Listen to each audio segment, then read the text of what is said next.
माई है कथिए के देलिया दानवा कवन चौरासी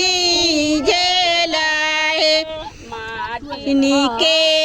शिव के चूल्हिया त माटिए के उचुकुना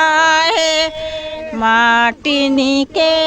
शिव के चूल्हिया तो माटिए के उचुकुना है आहे माई है भनिया के देलिया दानवा दैया चौरासी झेलाए माई है पनिया के देलिया दानवा को दैया चौरासी झेलाए ही बैठिले महादेव जेवाना बिगड़ी गईले जे वहीं बैठिले महादेव जेवाना बिगड़ी गईले आहे मोरी बैठेली गौरा दे केहू नहीं आपन आहे मोह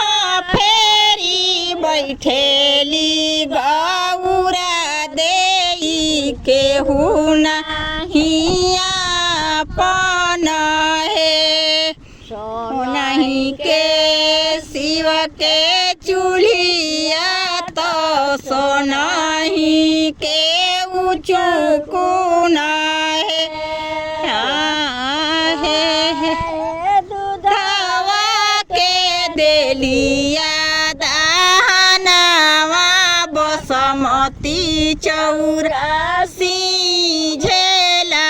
है आहे दूधवा के देलिया दानवा बसमती चौरासी झेला जे वहीं बैठिले महादेव जेवाना बनी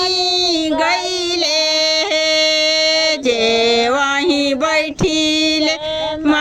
महादेव जेवाना जे बनी गईले।